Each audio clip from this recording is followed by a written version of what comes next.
Hello दोस्तों। आज हम लोग देखेंगे भारतीय इतिहास में, आधुनिक भारत का इतिहास में पुर्तगालियों का आगमन, जिसमें वास्को डी गामा। पुर्तगालियों और स्पेन वासियों ने भौगोलिक खोजों का युग आरंभ किया। पुर्तगाल के राजकुमार हेनरी द नेविगेटर के सतत प्रयासों से भौगोलिक खोजों का आसान हुआ। पुर्तगाल के नाविक बार्थोलोमियो डियाज ने 1487 ईस्वी में उत्तमासा अंतरिक्ष की खोज की, जिसे उसने ने तूफानी अंतरिक्ष कहा। 1494 में ईस्वी के निवासी कोलंबस ने भारत पहुंचने का मार्ग ढूंढते हुए अमेरिका की खोज की। 1498 ईस्वी में वास्को डी गामा पुर्तगाली ने उत्तमासा अंतरिक्ष कैप ऑफ गुड होप के रास्ते भारत पहुंचने में सफलता प्राप्त की। पुर्तगाल से कैप वर्डे द्वीप होते हुए वास्को डी गामा यात्रा करते हुए नटाल, फिर मेडागास्कर, फिर भारत में पहुंचा।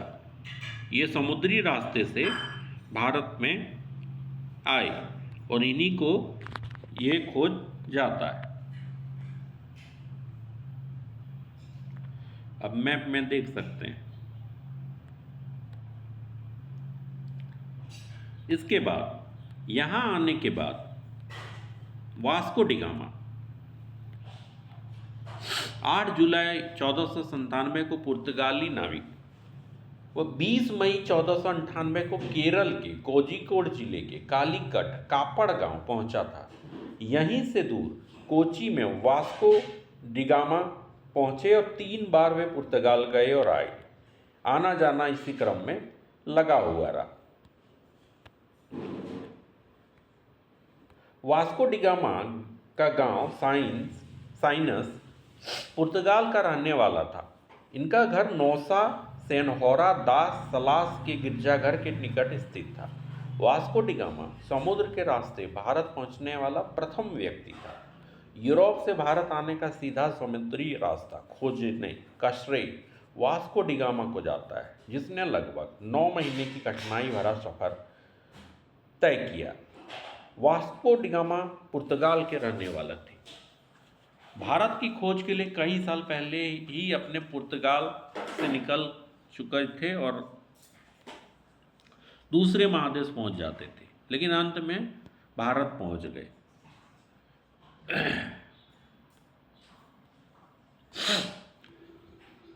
अब है कि क्यों आए। वास्को डी गामा ने यूरोप के लुटेरों, शासकों और व्यापारियों के लिए एक रास्ता बना दिया था।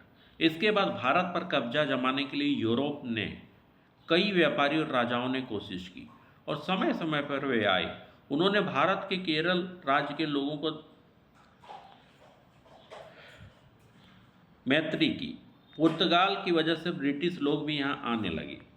1615 ईस्वी में ब्रिटिश अधिकार में आया। 1698 में फ्रांसीसी बस्तियाँ बसी। इसी तरह यहाँ पे आने का मेन मकसद व्यापार था। यहाँ पे भारत में मसालों का व्यापार अपने चरम पर था। अपने साथ वास्को डी गामा वो मसाले लेके गए और वहाँ पे काफ़ी ज़्यादा लाभ में उसको बेचा।